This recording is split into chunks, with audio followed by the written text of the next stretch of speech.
जय राधा माधव कुंज बिहारी।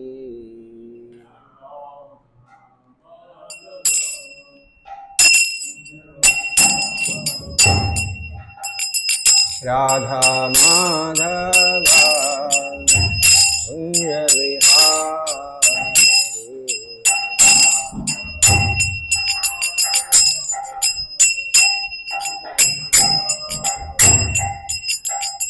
गोपीजन वल्लभा गिरिवरधारी।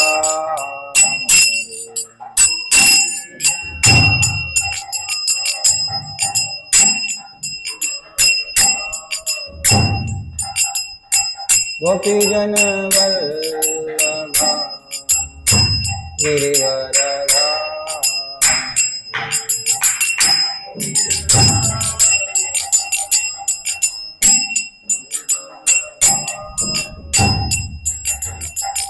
यशोदानन्दन व्रजजनरञ्जन।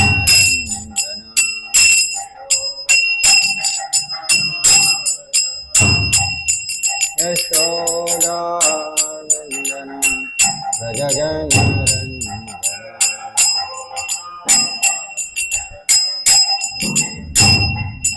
यमुना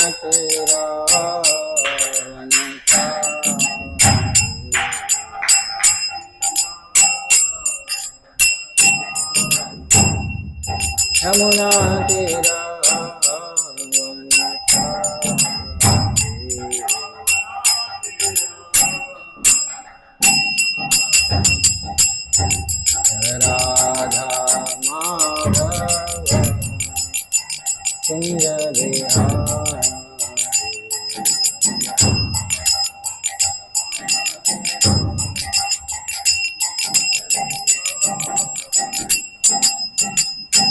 गोपीजन वल्लभा गिरिवरधारी।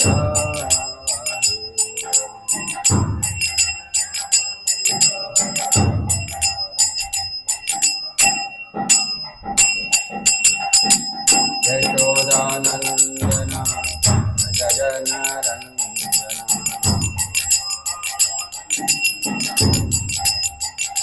यमुनातीरावनचारि।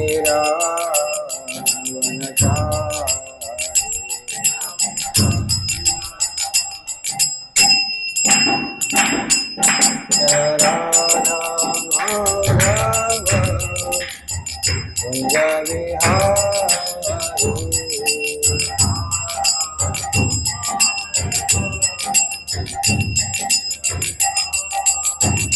जय राधा माधव कुंज बिहारी।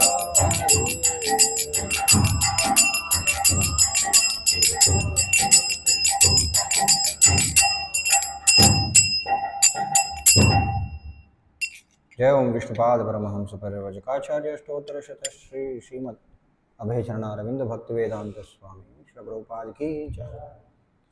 निरंतर श्रीमद् भागवतम की जय। ओम नमो भगवते वासुदेवाय। ओम नमो भगवते वासुदेवाय। ओम नमो भगवते वासुदेवाय।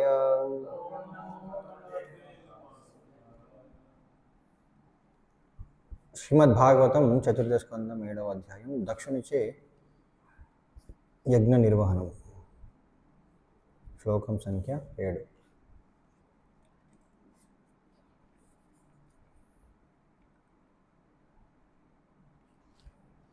తతః మీఢ్వాంసం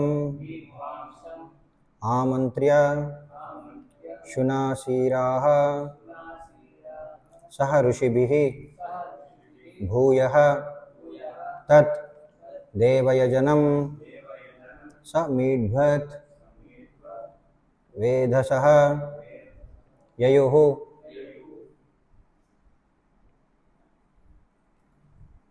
తతో మీఢ్వాంసమామంత్ర్య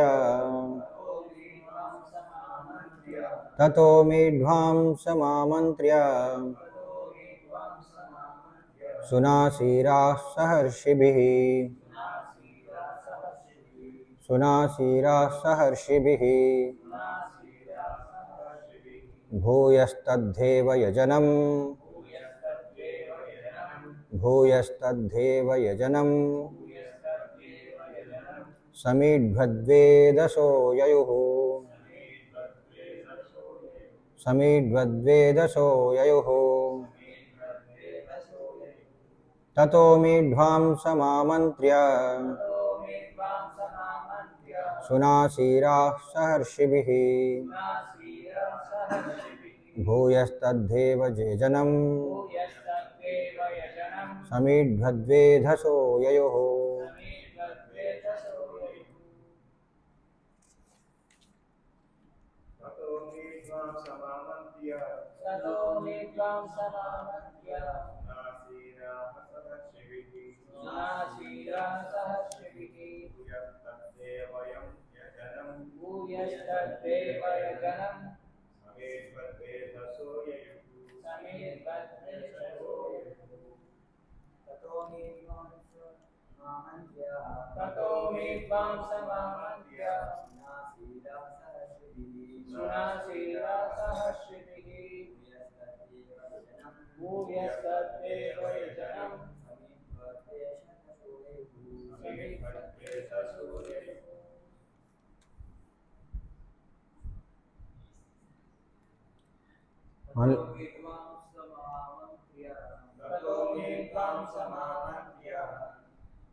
ఆన్లైన్ ఎవరైనా చెప్తారు?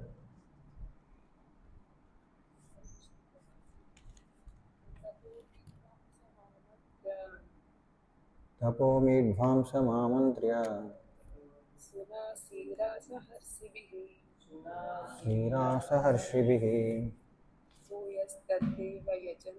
भूयस्तद्धेव यजनम्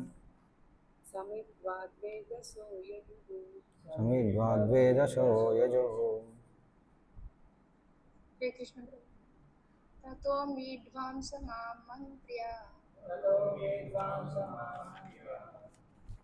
सुनासीरः सहर्षिभिः भूयस्तद्धेव यजनम्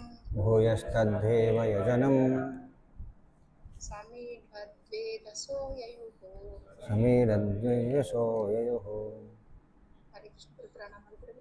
हरे हरे कृष्ण प्रभु जी। प्रणमालु दंडवत प्रणाम प्रभु। ततो मीढ्वांसमामन्त्र्य सुनासीरः सहर्षिभिः सहर्षिभिः भूयस्तादेव यजनम् समीढ्वाद्वेदसो ययुः। समीढ्वद्वेदसो ययुः। थैंक यू प्रभु जी। दंडवत प्रणमालु। हरे कृष्ण। ततः అటు పిమ్మట మీఢ్వాంసం శివుడు ఆమంత్ర్య ఆహ్వానించుచు శునాశీరాః ఇంద్రాది దేవతలు సహ ఋషిభిః భృగువు మొదలగు ఋషులతో పాటు భూయః మరల తత్ ఆ దేవయజనం దేవతలు అర్పింపబడు స్థలికి దేవతలు అర్చింపబడు స్థలికి సమీఢ్వత్ శివునితో పాటు వేదసః బ్రహ్మదేవునితో పాటు యయుహు వెడలిరి. అనువాద మరియు భాష్యం కృష్ణ కృపామూర్తి అభయచరణ అరవింద భక్తి వేదాంత స్వామి శ్రీల ప్రభుపాద వారిచే. అటు పిమ్మట ఋషి ప్రముఖుడగు భృగువు శివుని యజ్ఞస్థలికి ఆహ్వానించాడు. ఆ విధముగా ఋషిగణ సహితులై దేవతలు శివుడు బ్రహ్మ యజ్ఞస్థలికి వెడలిరి. భాష్యం. దక్షునిచే ఏర్పాటు కావింపబడిన యజ్ఞము శివునిచే విధ్వంసమయ్యను. కనుకనే యజ్ఞస్థలికి వెడలి దానిని పునరుద్ధరించమని బ్రహ్మదేవుడు ఋషులతో పాటు దేవతలందరూ శివుని అర్థించిరి. శివహీన యజ్ఞ అనేది నానుడి ఉండనే ఉన్నది. అనగా శివుడు లేనట్టి ఏ యజ్ఞమైనను నిష్ఫలమే కాగలదు. విష్ణు భగవానుడే యజ్ఞేశ్వరుడైనను ప్రతి యజ్ఞమునందు బ్రహ్మరుద్రాది దేవతలందరూ ఉపస్థితులగుట అత్యావశ్యకము.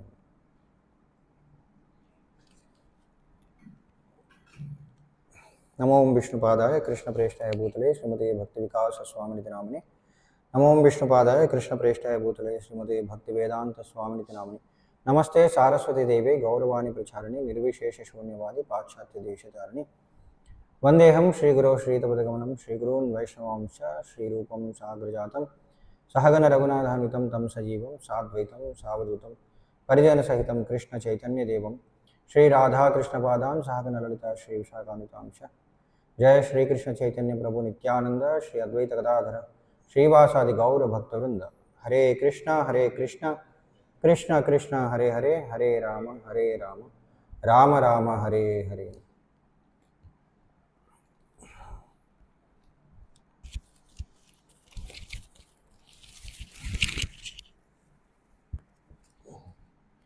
హరే కృష్ణ. దేవతల యొక్క ప్రార్థనకి ముఖ్యంగా బ్రహ్మదేవుడి యొక్క ఆధిపత్యాన దేవతలందరూ శివుడిని క్షమించమని వేడుకొనడం మనం చూసాం. తర్వాత శివుడు మరి దేవతలందరినీ కూడా క్షమించి వేశాడు. మరి దేవతలకు జరిగిన నష్టమంతా కూడా దానికి శివుడు ఏమని సమాధానం ఇచ్చాడో అదంతా కూడా కేవలం వాళ్ళని సరిదిద్దడానికి మాత్రమే, అంతేకాని శిక్షించడం కాదు అని చెప్పేసి అన్నమాట. వారి పట్ల శివుడికి ఎలాంటి ద్వేషం లేదని మనం చూసాం. ఎందుకంటే శివుడు బాధ్యతాయుతమైన స్థానాన్ని తీసుకున్నాడు కాబట్టి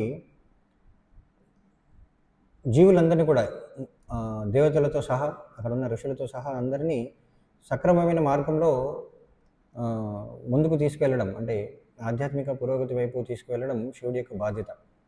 సో దానికోసమే ఎప్పుడు కూడా ఆయన ప్రయత్నిస్తున్నాడు అన్నమాట. కాబట్టి వాళ్ళని శిక్షించడం వలన వారి పట్ల మనకి ఎలాగైతే ప్రోగులవారి భాషలో ముందు శ్లోకానికి భాషలో రాసినట్లుగా ఒక పోటీ ధోరణితో ఎవరైతే ఒక వ్యక్తి ఇంకో వ్యక్తి పైన విజయం సాధించినప్పుడు పోటీ వాళ్ళ మధ్య పోటీ తత్వం ఉన్నట్లయితే ఆ గెలిచిన వాళ్ళు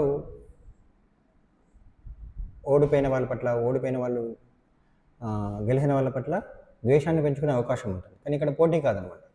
శివుడికి మరియు దక్షుడికి మధ్య పోటీ కాదు.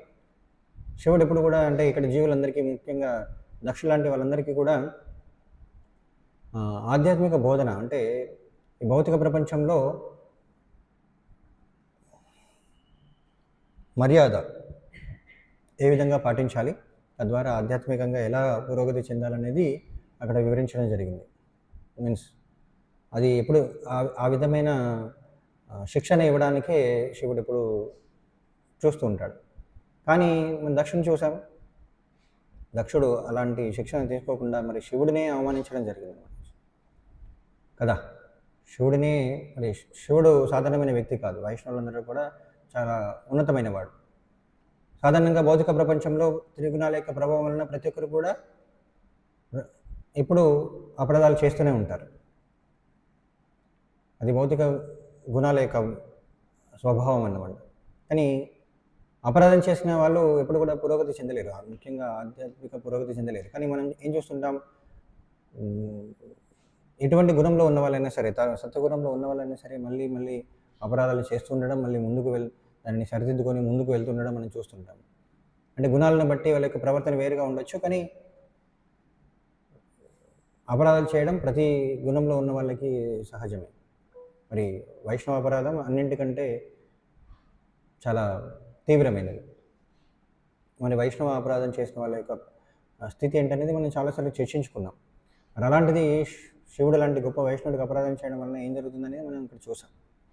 అది ఇక్కడ ఈ అంశం ఏదైతే ఉందో భాగవతంలో ఇక్కడ ప్రస్తావించబడిన ఈ సందర్భంలో మనకందరికీ కూడా అది పెద్ద పాఠం అన్నమాట.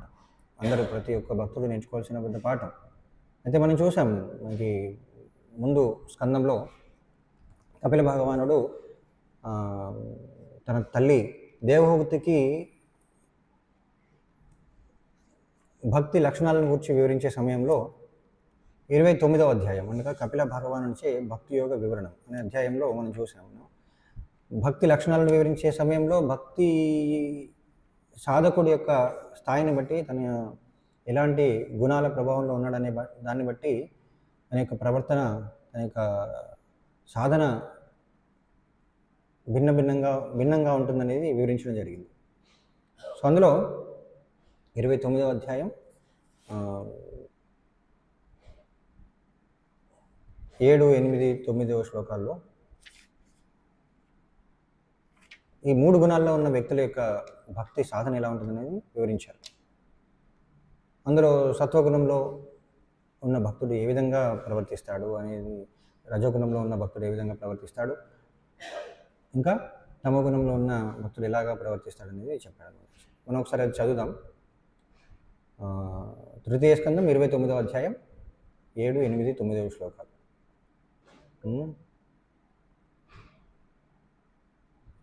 7, 8, 9, 10.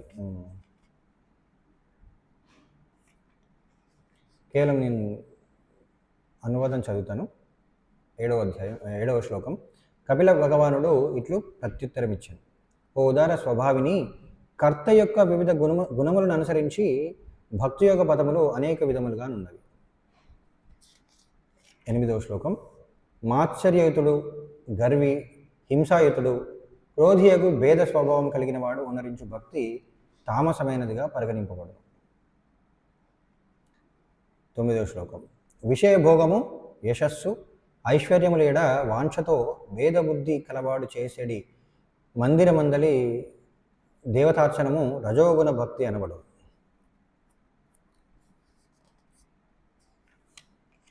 10వ శ్లోకం.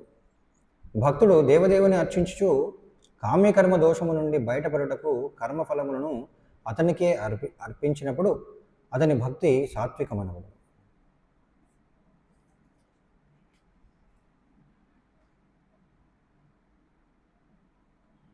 అంతేకాకుండా తర్వాత శ్లోకంలో చెప్పారు 11, 12వ శ్లోకాల్లో సర్వహృదయవాసి అగు భగవానుని దివ్య నామ గుణ శ్రవణమునేడ మనుజుని చిత్తము ఆకర్షితమైనంతనే విశుద్ధ భక్తి ప్రకటము కాగలదు. ముందు శ్లోకాలు 3 గుణాల ప్రభావంలో ఎలాంటి భక్తియుక్త సేవ చేస్తారని చెప్పారు. ఈ శ్లోకాల్లో విశుద్ధ భక్తి ఎలా ఉంటుందనేది చెప్పారనమాట. ఎలాగంట, సర్వహృదయవాసియగు భగవానుని దివ్య నామ గుణ శ్రవణమునేడ మనుజుని చిత్తము ఆకర్షితమైనంతనే విశుద్ధ భక్తి ప్రకటము కాగలదు. గంగా నది సహజముగానే సముద్రం వైపునకు ప్రవహించినట్లుగా అట్టి భక్తి ఎటువంటి భౌతిక స్థితి చేతను అడ్డగింపబడక దేవదేవుని వైపునకు ప్రవహించగలదు. మరి మనం చూసాం తర్వాత ఈ గుణ ప్రభావంలో భక్తియుక్త సేవ ఎలా ఉంటుందనేది ఉదాహరణగా మనకి 4వ స్కందంలో అనేక భక్తుల యొక్క ఉదాహరణలు వివరించబడ్డాయి. తెలుసా? సత్వగుణంలో సాధకుడు ఎలా ఉంటాడనేది కోర్స్ మనం ఇంకా అక్కడి వరకు వెళ్ళలేదు, కానీ ఎవరికైనా చదివిన వాళ్ళకి తెలుసా? సత్వగుణంలో భక్తియుక్త సాధన చేసే వాళ్ళు ఎవరు ఉదాహరణ ఇవ్వబడింది శ్రీమద్ భాగవతంలో? మనం ఇంతకుముందు ఒకసారి చర్చించామనుకుంటా కదా.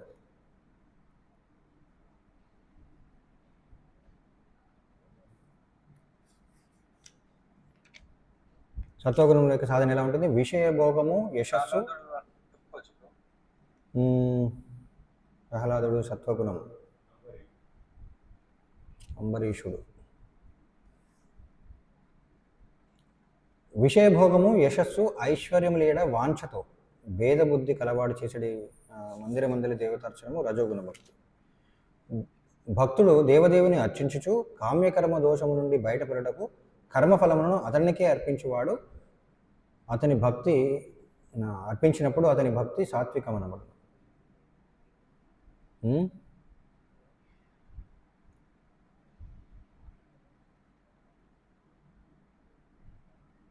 4వ స్కందం చివరిలో మనం చూస్తుంటాం ఋతుమహారాజు. ఋతుమహారాజు యజ్ఞం చేసే సమయంలో ఆయన ఏమంటారు? శతక్రతు. శతక్రతు అంటే 100 యజ్ఞాలు చేసేవాళ్ళని చేయడం అన్నమాట. శతక్రతు 100 యజ్ఞాలు చేసిన వాళ్ళని శతక్రతు అంటారు. మరి శతక్రతు అవడానికి ఇంకొక యజ్ఞం మిగిలింది, శక్ర అని కూడా అంటారనమాట. యాక్చువల్లీ షార్ట్ ఫామ్ శతక్రతు. మరి ఇంకొక యజ్ఞం ఉంది అన్నప్పుడు ఏమవుతుంది? ఇంద్రుడు ఆ యజ్ఞాలని అడ్డగిస్తాడనమాట. యాక్చువల్లీ యజ్ఞం జరగకుండా తనకు పోటీ వస్తున్నాడనే భావంతో మరి పృథు మహారాజును అడ్డగించడానికి ప్రయత్నిస్తాడు. మరి అప్పుడు పృథు మహారాజు ఏం చేస్తాడు?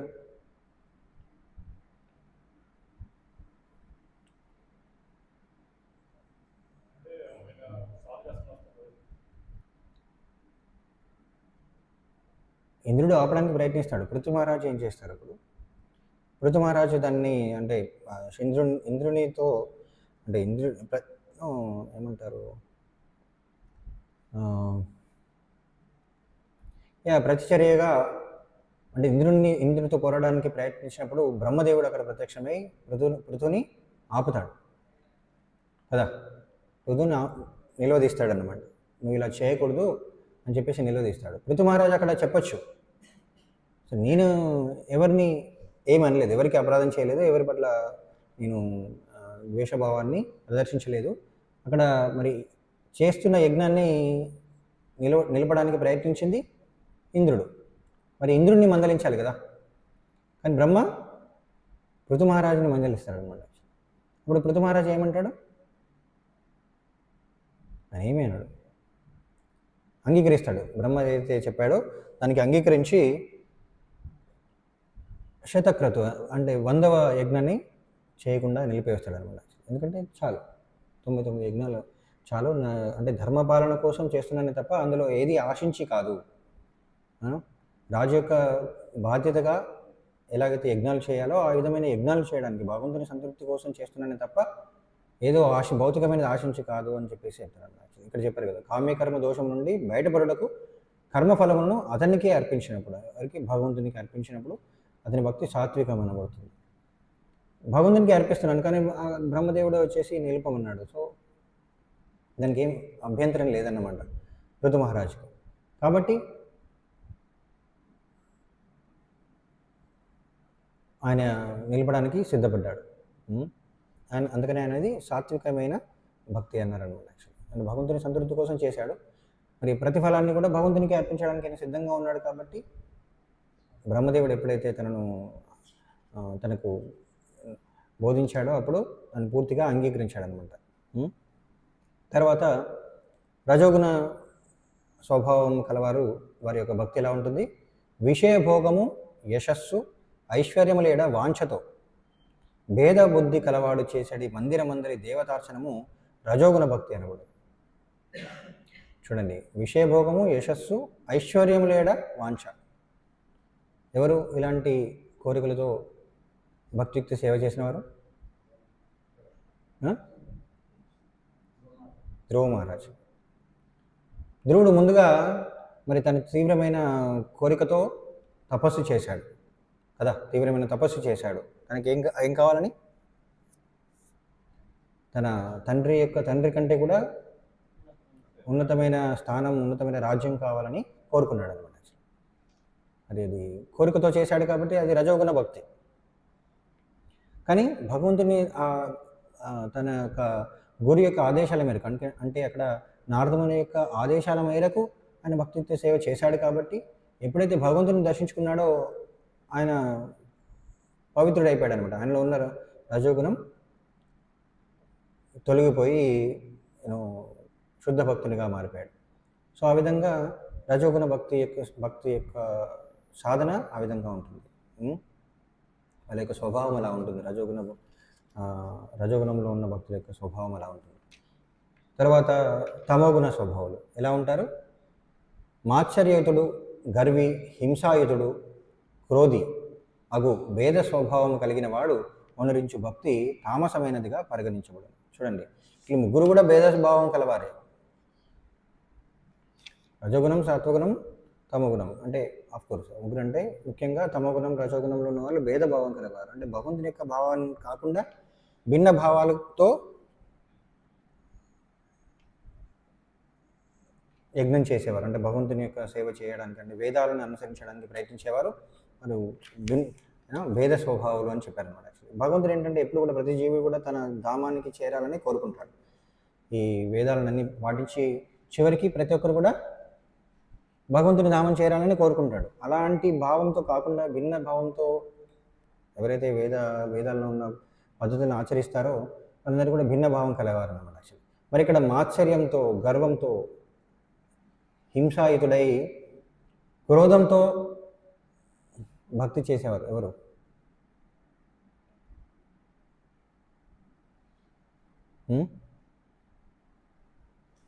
గర్వము, హింస, క్రోధం, మాత్సర్యం. అని భాగవతంలో ఈ 4వ స్కందంలో ఉదాహరణగా అంటే కపిల భగవానుడు 3 రకాల భక్తుల యొక్క ఉదాహరణ చెప్తూ ఎవరి ఉదాహరణ ఇచ్చాడు?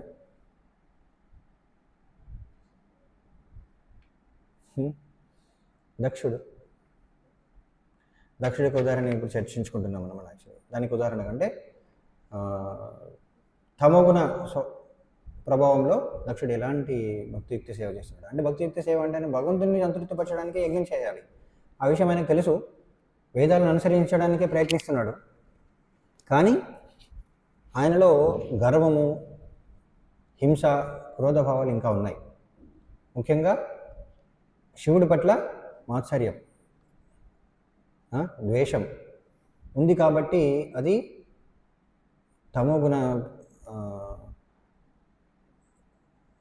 తమోగుణ చేత ప్రభావితమైందిగా చెప్పబడింది అనమాట ఇక్కడ. కాబట్టి దాని యొక్క ఫలితం ఎలా ఉందనేది మనం చూసాం. పూర్తిగా తమోగుణంలో ఉన్నాడు కాబట్టి ఎటువంటి అంటే అక్కడ తను భౌతికమైన చక్షులతోనే చూశాడనమాట. శివుడిని భౌతికమైన చక్షులతోనే చూశాడు కాబట్టి ఆయన అర్థం చేసుకోలేకపోయాడు శివుడి యొక్క స్థానాన్ని. పూర్తిగా ఆధ్యాత్మిక దృష్టి ఇంకా పొందలేదన్నమాట. కాబట్టి తన యొక్క ఫలితం ఏంటి? విధ్వంసం ఇక్కడ జరిగింది. కాబట్టి దేవతలందరూ కూడా వాళ్ళ యొక్క అంగాల్ని కోల్పోయారు. ఎంతో నష్టం వాటిల్లింది. సో మరి ఈ భాష్యంలో మనం చూసాం, ప్రభుపాద వారి 7వ శ్లోకానికి భాష్యంలో మనం గమనించినట్లయితే మొదటి వాక్యమే ప్రభుపాద వారు ఏం రాస్తున్నారంటే, దక్షునిచే ఏర్పాటు కావింపబడిన యజ్ఞము శివునిచే విధ్వంసమయ్యానంట. మరి దక్ష యజ్ఞాన్ని విధ్వంసం చేసింది ఎవరు?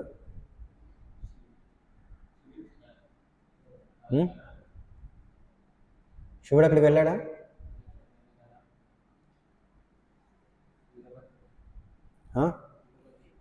సరే, వీరభద్రుడు అక్కడ శివుడి యొక్క ఇతర గణాలందరూ కూడా కలిసి, శివగణం అంతా కూడా కలిసి ఆ విధ్వంసానికి పాల్పడ్డారు.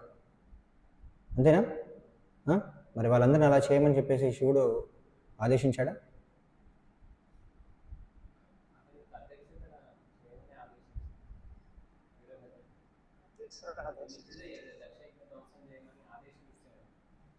ఎవరు? దక్ష యజ్ఞాన్ని ధ్వంసం చేయమని ఆదేశించారు. ఎక్కడ?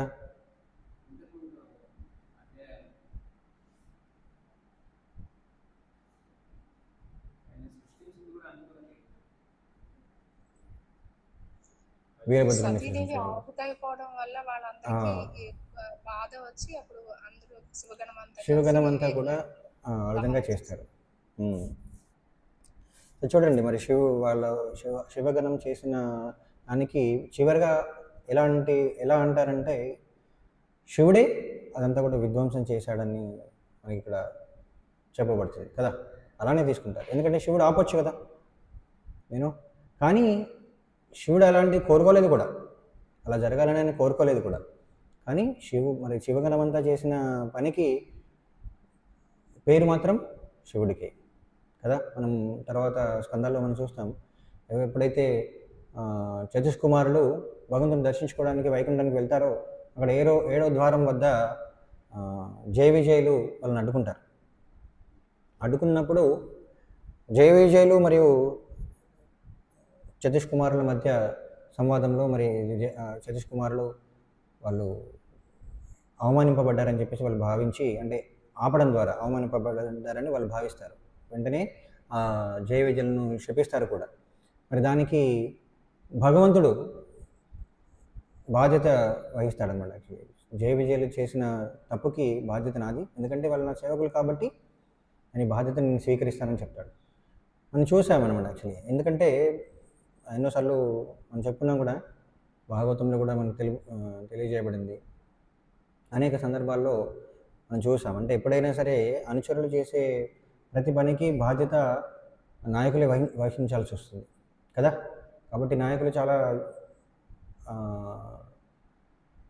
అనుచరులకి ఎప్పుడు కూడా సరైన శిక్షణ ఇవ్వడానికి ప్రయత్నించాలి. కానీ శివుడి యొక్క అనుచరులందరూ కూడా ఎలాంటి వాళ్ళో మనకు తెలుసు. శివుడి యొక్క అనుచరులందరూ తమకున్న ప్రభావంలో ఉంటారు. కానీ అలాంటి వాళ్ళని నియంత్రించడం చాలా కష్టం. ఏదైనప్పుడు కూడా నాయకుడికి చాలా బాధ్యతాయుతమైన స్థానం తీసుకోవాల్సి వస్తుంది అన్నమాట. యాక్చువల్లీ ఒకవేళ అనుచరులకి సరైన శిక్షణ ఇవ్వకపోతే వాళ్ళు చేసే ప్రతి పని కూడా తనే బాధ్యత వహించాల్సి వస్తుంది. కాబట్టి మనం ఈ సందర్భంలో అది కూడా అర్థం చేసుకోవచ్చు అనమాట. ప్రభువుల వారు కూడా చాలాసార్లు చెప్పారు, పాశ్చాత్య దేశాల్లో ప్రచారం చేసే సమయంలో తన శిష్యులు చేసే ప్రతి పని కూడా తన బాధ్యత తీసుకోవాల్సి వస్తుంది. కాబట్టి చాలా జాగ్రత్తగా ప్రవర్తించమని చెప్పేసి చెప్తుంటారనమాట. అంతేకాకుండా మరి అలా వాళ్ళ ప్రభువుల వారి యొక్క శిష్యులు అందరూ అనుభవజ్ఞులు కూడా కాదు. చిన్నతనం నుండి శిక్షణ ఇవ్వబడ్డ వాళ్ళు కూడా కాదు, అవునా కదా. మరి వాళ్ళు చేసే తప్పులన్నింటి కూడా ప్రభువుల వారు బాధ్యత వహించారు. ఎవరు ఎలాంటి మాటలన్నా సరే ఆయన స్వీకరించారనమాట. ఎంతోమంది భారతదేశంలోనూ మరియు పాశ్చాత్య దేశంలో ఉన్న వాళ్ళు ఎందరో కూడా ప్రభువుల వారిని రకరకాలుగా అన్నారనమాట. యాక్చువల్లీ ఎందుకు ఇలా చేస్తున్నారు, మీ శిష్యులు ఎలా చేస్తున్నారు, అలా చేస్తున్నారు అన్నారు. అయినా సరే స్వీకరించారు. కానీ ప్రభువుల వారు చాలాసార్లు చెప్పారనమాట. మీరు అంటే శిక్షణను ఇచ్చారు తన గ్రంథాల ద్వారా, తన యొక్క ఉపన్యాసాల ద్వారా ప్రభువుల వారు చాలాసార్లు చెప్పారనమాట. మీ యొక్క ప్రవర్తన అనేది ఆదర్శప్రాయంగా ఉండాలి సమాజానికి. ఎందుకంటే మన అంతర్జాతీయ కృష్ణ చైతన్య సంఘం అనేది బ్రాహ్మణులను తయారు చేయడానికి ఉద్దేశించబడింది. బ్రాహ్మణులు సమాజం అందరికీ కూడా ఆదర్శప్రాయంగా ఉండాలి. సో కాబట్టి మన అంతర్జాతీయ కృష్ణ సంఘంలోని భక్తులందరూ కూడా ఇది ఆదర్శవంతంగా మీ ప్రవర్తన ఉండాలని చెప్పేసి ప్రభువుల వారు చెప్పారు. మనం చూసాం, ప్రభువుల వారి కంటే ముందు భక్తి సిద్ధాంత సరస్వతి ఠాకూర్ వారు గౌడీ మఠాలని స్థాపించారు. మరి ఆయన ఉన్నంతకాలం చాలా చక్కగా భారతదేశం అంతటా కూడా ప్రచారం చేశారు. కానీ భక్తి సిద్ధాంత సరస్వతి ఠాకూర్ల వారి తదనంతరం గౌడీ మఠానికి ఏమైందో మనం చూసాం కదా. మరి శిష్యుల్లో భేదాల వలన గౌడీ మఠం చాలా ముక్కలుగా విడిపోయింది కదా. అప్పటికి నాకు తెలిసి 4 ప్రింటింగ్ ప్రెస్లు ఉండేవనుకుంటా గౌడీ మఠానికి. తర్వాత ఏంటంటే ఈ శిష్యులందరూ కూడా కోర్టు కేసుల్లో ఖర్చుల కోసం ఆ ప్రింటింగ్ ప్రెస్లన్నీ కూడా అమ్మేశారనమాట. భక్తి సిద్ధాంత సరస్వతి ఠాకూర్ వారు ఏం చెప్పారు, మీరు ఈ మందిర గోడల్లో ఉన్న అదేంటి రాయి అమ్మైనా సరే పుస్తకాలు ప్రచురించమని భక్తి సిద్ధాంత సరస్వతి ఠాకూర్ వారు చెప్పారు. కానీ తర్వాత వాళ్ళ శిష్యులు చూసాం, మందిరాల్లో ఆధిపత్యం కోసం వాళ్ళు ప్రింటింగ్ ప్రెస్లని అమ్మేశారనమాట. ప్రభువుల వారు చెప్పారనమాట, మీరు అలా చేయకూడదు, ఎప్పుడు కూడా కలిసి ఈ ఉద్యమాన్ని విస్తరింపజేయడానికి ప్రయత్నించండి అని చెప్పారనమాట. ఒకసారి మన ఇస్కాన్లో కూడా ఒక సీనియర్ భక్తుడు అన్నారనమాట. ఇస్కాన్లో కూడా అనేక మందిరాలు వస్తున్నాయి. రోజుకు మందిరాల యొక్క సంఖ్య పెరుగుతుంది. ఎలా పెరుగుతుంది?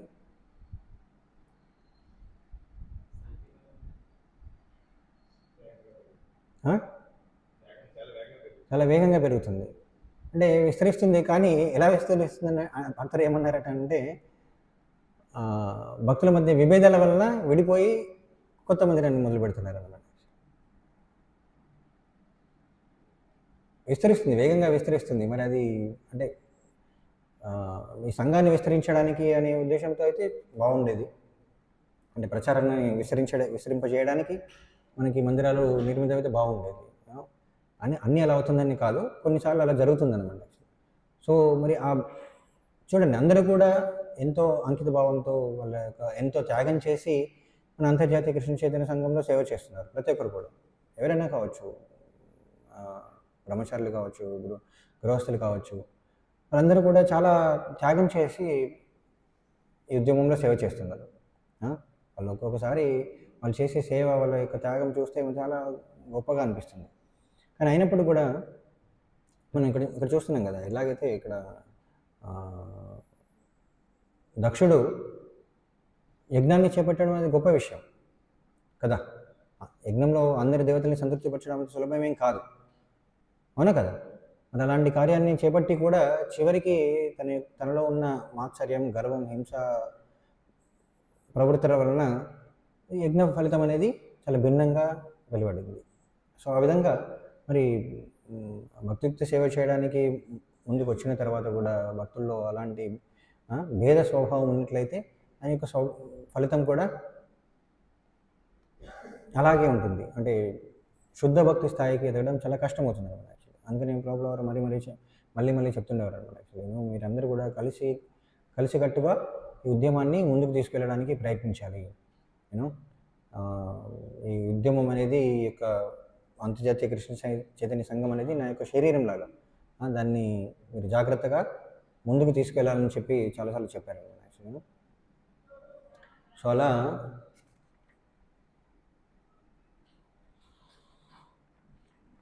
దక్షుడు యొక్క ప్రవర్తన ద్వారా మనం ఇలాంటి పాఠాన్ని మనం నేర్చుకోవచ్చు. అంతేకాకుండా ఇక్కడ చెప్పారు చూడండి, భాష్యంలో ప్రభువుల వారు చెప్తున్నారు, భగవంతుడు యజ్ఞేశ్వరుడు అయినప్పటికీ కూడా శివుడు, బ్రహ్మ, ఇతర దేవతలందరూ లేకుండా ఏ యజ్ఞం జరగదు. అందరూ కూడా ఉపస్థితులు అవ్వాలి, దేవతలందరూ కూడా ఉపస్థితులు అవ్వాలని చెప్పేసి భగవంతుడు కోరుకుంటాడంట. మనకు తెలుసు భగవంతుడు మరి భక్తులు లేకుండా భగవంతుని పూజించడం కంటే కూడా భక్తుల్ని పూజించినప్పుడు ఆయన ఎక్కువగా సంతృప్తి పడతాడు కదా. సో కాబట్టి దేవతలందరూ కూడా భగవంతుని యొక్క భక్తులే, భగవంతుని సేవ చేయడానికి ప్రయత్నిస్తున్నారు, కానీ ఇంకా గుణాల ప్రభావంలో ఉన్నారు. మరి వాళ్ళు తప్పులు చేసినప్పటికీ కూడా భగవంతుడు ఏంటంటే వాళ్ళందరినీ కూడా గౌరవించడానికి, సరైన వాళ్ళ స్థాయికి అనుగుణంగా గౌరవించడానికి, వాళ్ళ స్థాయికి అనుగుణంగా ప్రతిస్పందించడానికి వాళ్ళందరినీ కూడా ఉపస్థితించే అవ్వాలని కోరుకుంటారన్నమాట. యాక్చువల్లీ భగవంతుడే యజ్ఞేశ్వరుడు అయినప్పటికీ కూడా యజ్ఞభోక్త అంటారు కదా. అంతిమంగా ఏ యజ్ఞం చేసినా సరే అంతిమమైన భోక్త భగవంతుడే, కానీ ప్రతి దేవత కూడా వారి వారి భాగాల్ని పొందాలని భగవంతుడు కోరుకుంటాడు అన్నమాట. ముఖ్యంగా శివుడు లేనట్టు యజ్ఞం అనేది అది సంపూర్ణం కాదనమాట. అందుకనే ఏదైనా ఏమంటారంట, ఒక నానుడి శివహీన యజ్ఞం అంటారు అన్నమాట. అది దక్షయజ్ఞం తర్వాతనే వచ్చింది అనుకుంటా. శివహీన యజ్ఞం, శివుడు గౌరవింపబడకపోతే, శివుడు అంటే భక్తులు గౌరవింపబడకపోతే, ఇంకా భక్తులు అవమానింపబడినట్లయితే అది శివహీన యజ్ఞం అనమాట.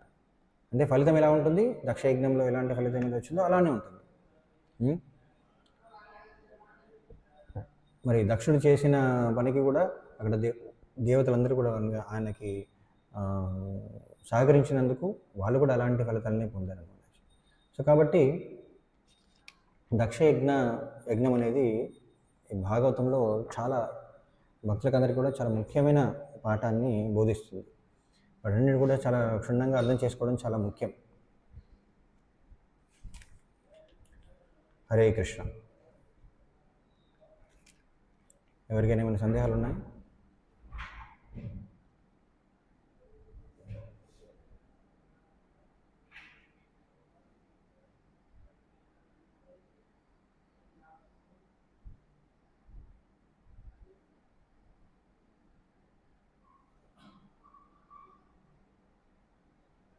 హరే కృష్ణ. గ్రంథరాజ్ శ్రీమద్ భాగవతం కీ జయ.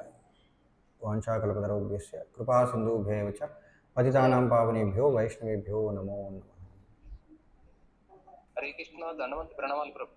హరే కృష్ణ. హరే కృష్ణ ప్రభు, ధన్యవాదాలు, ప్రణామాలు. హరే కృష్ణ ప్రభు, ప్రణామాలు. హరే కృష్ణ ప్రభు ప్రణామాలు.